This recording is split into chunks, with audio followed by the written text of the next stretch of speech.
미국의 한국에 대한 경제적 압박뿐만 아니라요, 실제로 미국이 군사적으로, 안보적으로 지금 북한, 중국, 러시아를 향해서 매우 강한 압박을 이렇게 하고 있습니다.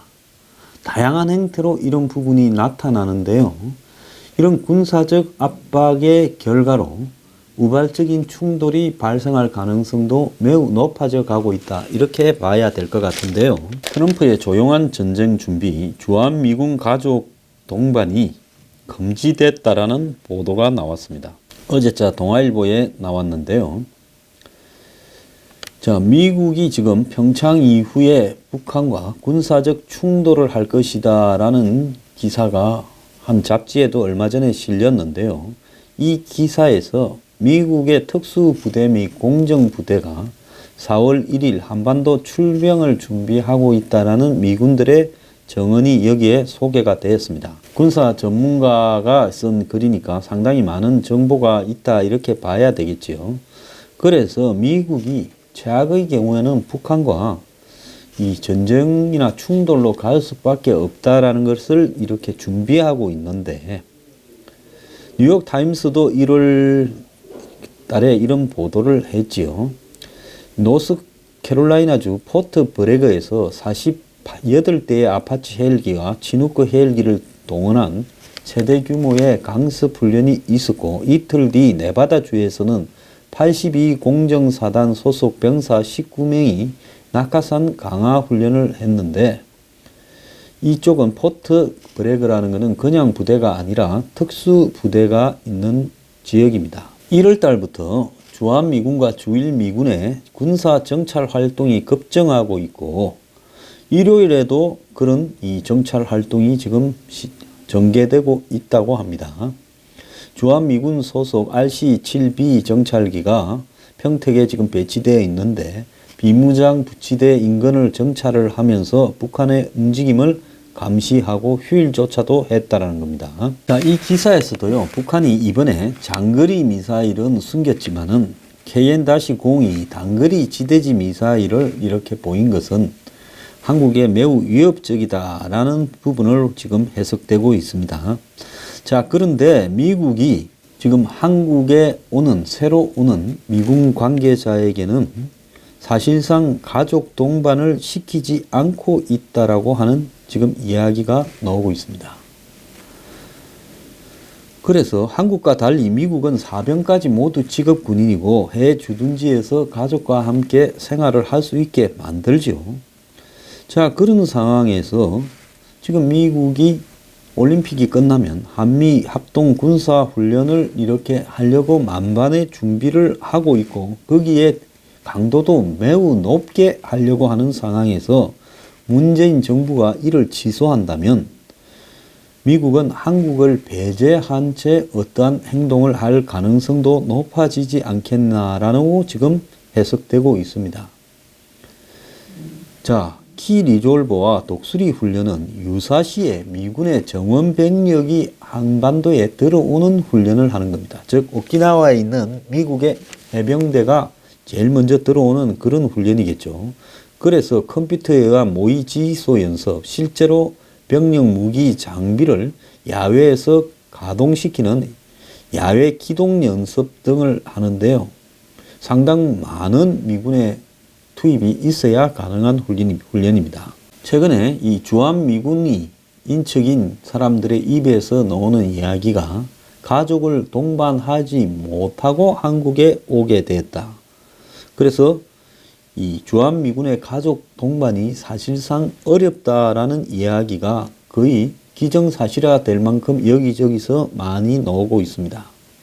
미국 NBC 방송은 2월 3일 트럼프 대통령이 6개월 전에 NSC 회의에서 주한미군 가족 동반 문제를 직접 제기했고, 백악관은 주한미군 가족 동반 금지 조치를 뒷주머니에 넣어둔 상황이라 했는데, 한국에 배치된 미국 군인들은 가족을 데려오는 것이 허용되지 않을지도 모른다라는 국방부의 이야기가 실질적으로 최근에 확인이 되어 가고 있습니다. 또 다른 이 정보에서는 지금 간이 편제되어 있는 주한미군의 편성을 미국이 언제라도 전쟁을 할 수 있도록 완전한 편제로 바꾸려고 지금 준비하고 있다라는 이야기도 들립니다. 실제로 미국이 한반도에서 전쟁을 단행할 때 주한미군 가족들은 한반도 밖으로 소개되는 훈련이 이렇게 실시되고 있습니다. 지금 몇 번 했죠. 작년하고. 그런데 실제로 이들이 지금 이렇게 빠지게 되면 제가 알기로는 이 수도권에 있는 사람들은 목동 아이스링크 근처에 모여서 집결해서 아마 김포공항이나 인천공항을 이용하게 될 거다라고 하는 이야기가 있습니다. 그래서 이미 이제 가족 동반이 금지되었다는 것은 가까운 시기에 전쟁 발발 가능성이 매우 높은 지역이다라고 한국을 그렇게 해석하고 있다는 거죠. 자, 미국은 지금 현재 주요한 자신들의 이 무기, 전략 자산 무기들을 괌으로 일본으로 차곡차곡 집결을 하고 있습니다. 그래서 여기에는 정찰기, 폭격기 등이 차곡차곡 모이고 있죠. 전략 자산이라고 불리우는요. 더 나아가서 이런 전략 자산을 실어 나르는 이동 수단들도 지금 집결하고 있는데요. 평창 올림픽 이후에는 그야말로 이 한미 군사 훈련이 재개된다라는 게 상식인데, 여기에 한국이 만약에 미국이 지금 무기를 다 모아놨는데 거부하게 된다면 어떤 일이 벌어질 건가를 한번 상상해 보기 바랍니다. 미국으로서는요, 내가 볼 때는 이렇게 나올 거라고 봅니다. 이걸 안 하겠다고 하면 전시작전권을 가져가라, 당장. 그리고 너네들은 너네들이 직접 운영해라. 왜? 한미 합동으로 뭘 하기 싫다니 전시작전권 가져가고 우리는 너네 밑에서 같이 움직이지 않겠다. 우리는 한국에 무슨 일이 일어나면 미국 정부의 지시를 받아서 어떻게 할 건가 결정할 뿐이다라면서 전시작전권을 즉시 갖고 가고, 무슨 미래사령부 같은 소리 하지 마라. 우리는 너네들하고 같이 얽혀서 사령부나 이런 거를 너네 밑에 들어가서 구성하지 않겠다라는 이야기를 할 가능성이 매우 높다고 보입니다. 자, 이런 상황이 온다든가 아까처럼 주한미군의 가족들이 서울 목동 인근에 이렇게 집결하게 된다거나 이런 사태가 발생을 할 때 한국이 가지고 있는 아마 이 경제적인 안정성은 완전히 무너지면서 주식시장이 폭락하는 사태가 발생하게 될 거라고 저는 보고 있습니다. 또 더 나아가서요. 지금 미국이 이런 만약을 대비해서 민간인들을 철수시킬 때 한국에 있는, 미국만 따로 움직이는 게 아니라 캐나다, 호주, 영국 같은 6.25 때 같이 싸웠던 우방 국가들은 움직일 건데요. 여기에 일본이 최근에 이런 문제를 제기했다고 합니다. 실제로 평택에서 이 훈련과 관련된, 소개 훈련과 관련된 고위 당국자 회의가 열렸는데 얼마 전에 일본 정부의 고위 당국자도 한국에 와서 직접 참석을 했다고 알려지지 않습니까? 그래서 조용히 오려고 아마 미군기를 타고 왔다라는 이야기도 있었지요. 거기서 일본은 우리 일본 국민들도 너네들이 같이 소개하는 쪽으로 해주라. 만약에 우리가 뭐 6.25 때 같이 싸우지 않았다고 우리를 배제한다면 우리는 유사시에 일본 기지를 미국이 못 서게 하겠다. 너네가 우리한테 신세 지는 만큼 한국에 있는, 근데 너네 이 부대의 기본적인 목표가 뭐냐? 전번에 일본 의회에서도 나왔잖아요. 한국이 유사시에 한국을 타격으로 하러 가는 모든 병력, 병참, 물자, 그리고 비행기 등이 여기서 다 가지 않냐. 그런데 너네들이 우리 국민들을 보호 안 해준다면 우리는 이거 못 서게 하겠다. 이런 말까지도 나왔다고 합니다. 자, 이런 속에서 최근에 호주 대사로 내정된 해리 해리스 미 태평양 사령부 사령관, 이 양반 참 잘생겼어요. 그런데 가만히 보면 동양적인 얼굴이 좀 있는데 이 사람이 아버지는 미국 사람이고 엄마가 일본 사람이라고 지금 전해지고 있습니다. 그런데 이 사람이 한국을 오지 않고 호주 대사로 가는 부분은 지금 호주가 중국에 경제적으로 굉장히 애속되어 있음에도 불구하고 미국과 안보적인 부분에서는 완전히 같이하고 있다. 이렇게 알려지고 있습니다. 그래서 미국이 인도 태평양 전략을 강화해 가기 위해서 자, 거기에 한국은 안 들어가고 중국의 1대1로에 들어간다니 미국은 그래 좋다. 너네 없어도 인도 태평양 전략은 유지된다는 걸 보여주고 호주하고의 관계의 돈독성을 보여주기 위해서 해리 해리스 태평양 사령부 사령관을 호주 대사로 내정하는 이례적인 모습을 보여주고 있습니다. 이제 앞으로 한국의 대사로 올 미국 사람이 누군지 굉장히 저는 궁금한데요. 자, 이 사람이 며칠 전에 미국 하원 군사위원회 청문회에 출석을 했어요. 북한의 핵 보유의 목적은 적화 통일이라고 이야기를 했습니다. 이 청문회에서 그는 북한 김정은이 체제 수호를 위해 핵무기를 개발하고 있다라는 시각이 우세하지만은 자기는 전혀 동의하지 않는다면서 김정은은 그의 할아버지와 아버지가 이루지 못한 공산 독재하의 재통일을 추구하고 있다라고 이야기를 하면서 김정은은 자신의 목표를 쟁취하기 위해 그 목표를 향해서 뚜벅뚜벅 가고 있고 그것은 자신이 지배하는 통일된 한반도 전체의 공산주의 국가라는 겁니다. 그러면서 해리스 사령관은 북한의 전략 무기의 질과 신뢰성에 대해 논쟁이 있지만 실제로 미국을 공격하겠다는 호언장담과 실제 타격 능력 사이의 괴리가 빠른 속도로 줄어들고 있어서 논쟁의 여지가 없다면서 북핵의 위협이 미국 본토로 다가오고 있다고까지 이야기를 하고 있습니다.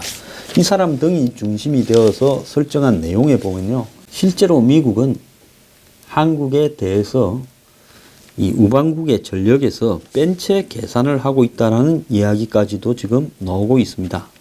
자, 이렇게 된 상황에서요. 앞으로 이 굉장히 심각한 일들이 많이 벌어질 거라고 보는데요. 최근에 미국에서는 중국의 해군력이 한국, 인도, 일본을 합한 것보다도 더 세다라고 이야기를 하면서 미국의 미사일 전략을 근본적으로 바꿔야 된다라는 이야기까지 나오고 있습니다. 중국의 이 국방 예산이 1,505억 달러로 세계 2위입니다. 미국 다음으로요. 미국이 한 7,400달러 되죠. 인도가 5위로 525억 달러, 일본이 8위로 460억 달러, 한국이 10위로 357억 달러입니다. 그래서 이 세 개를 합쳐봐야 실제로 중국에 못 미친다. 더 나아가서 21세기 들어서 중국이 건축한 각종 군함의 합계가 이 세 나라보다도 더 많다라는 겁니다. 그러면서 중국이 공군력이나 미사일 능력에 있어서도 미국을 위협하고 있다라고 이야기를 하고 앞서 이야기한 해리스 사령관은 그 미국 하원 군사청문회에서 또 다른 이야기도 했는데요. 미국은 이 극초음속 무기 개발에서 중국에 추월당하고 있다라고 이야기를 하면서 미국은 중단거리 지상 발사 미사일을 규제하기 위해 지난 87년 소련과 체결한 중거리 핵전력 조약, 그걸 갖다가 줄여서 INF라고 이야기합니다. 여기에 발이 묶여 있는데 중국은 여기에 속하지 않기 때문에 그동안에 이런 중거리 미사일, 즉 한 500km에서 5,500km 정도에 이르는 이런 지상 발사 미사일을 끊임없이 개발했다라는 겁니다. 자, 그러면서 이런 미사일의 일부가 지금 과거 소련이 87년에 이런 조약을 맺었어요. 당시 소련이 SS-20이라는 중거리 미사일을 대거 배치하니까 미국이 여기에 맞서기 위해서 퍼싱2라는 미사일을 독일과 유럽에 배치를 했지요. 그래서 레이건과 고르바초프가 87년에 여기에 서명을 해가지고 이 핵무기 감축 조약을 했고 그 이후에 이 소련이 붕괴되는 과정에서 이런 소련이 가지고 있던 중거리 핵무기들이 대거 해체되었는데 그 중에 한 3개 정도가 북한으로 넘어가서 지금 북한의 미사일이 되게 했다는 겁니다.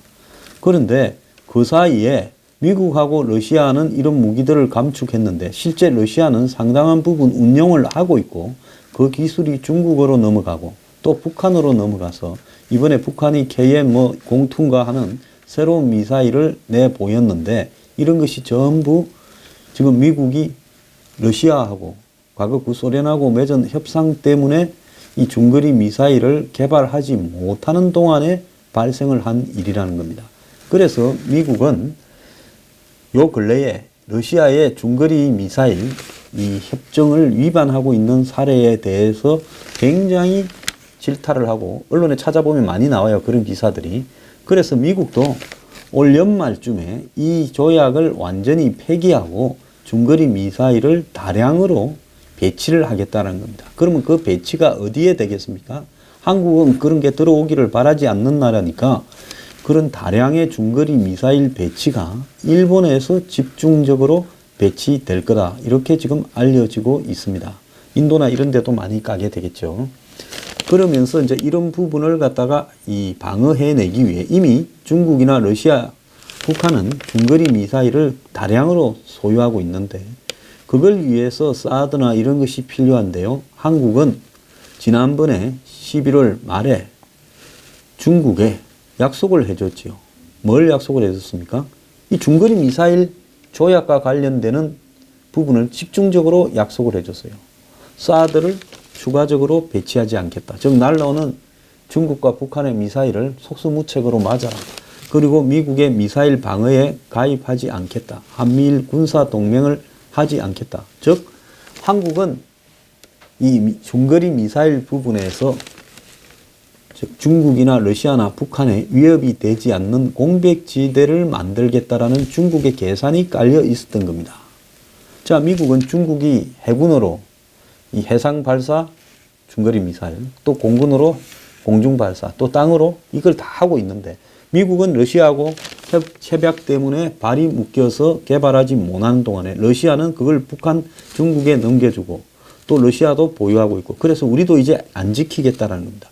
그래서 그야말로 동북아 일대가 중거리 미사일끼리 대치하는 소굴이 되어 가는데 우리는 그 방어수단도 보유 안 하고 중거리 미사일도 독자 개발하겠다면서 한국형 미사일 방어 같은 헛소리를 하고 있습니다. 근데 미국의 포린 폴리시 잡지는요, 실제 미국의 북한에 대한 공격의 첫 총성은요, 사이버 공간에서 시작될 거라고 이야기를 하고 있습니다. 미국은 지난 6개월 동안 북한의 사이버 공격을 가할 기반을 한국, 일본 등에 은밀하게 구축을 해왔고 이 구축 작업은 북한으로 연결하는 광섬유 케이블 설치와 북한 인터넷에 접근할 수 있는 원격 감청 장치를 세우는 것까지 다 포함되어 있었는데요. 그래서 미국의 정보 요원들이 이 초점을 북한으로 돌려서 기술적인 인프라 구축을 위해 막대한 돈을 썼다는 겁니다. 실제 미국의 군과 정보 당국은 최근 몇 달간 한국어를 구사할 수 있는 분석가 채용 공고를 냈고 이들이 맡을 임무 가운데 일부는 인적 정보원을 찾는 데 있다라고 보도도 되기도 했습니다. 미국 국방정보국에서는 최고 엘리트가 한반도 문제에 배치가 되었고 11월에는 중앙정보부 정보 분석관들이 한반도 문제를 다루는 코리아 미션 센터에 대거 투입되기도 했는데요. 자, 테러 마약을 다루던 전문가가 갑자기 이 한반도와 관련된 새로운 보직을 맡았다라는 이야기도 나왔는데, 자, 미국이 북한에 경고 사격의 의미로 북한이 해킹을 해가지고 갖고 있는 막대한 가상화폐를 타깃으로 공격을 할 거라는 겁니다. 북한이 최근에 이 경제 제재로 미국의 달러 획득이 어려워지니까 비트코인 거래소 등을 통해 가지고 한국, 일본 등에서 막대한 해킹을 해간 게 있죠. 가상화폐를요. 이걸 초점으로 공격을 할 거라는 이야기가 나오고 있습니다. 자, 전체적으로 봐서요, 미국의 북한에 대한 공격 준비는 차곡차곡 진행되어 가고 있습니다. 이제 명분만 주어지면 그렇게 시작이 될 건데요. 한국만 이 모든 부분에서 빠져서 환상을 그리고 있습니다.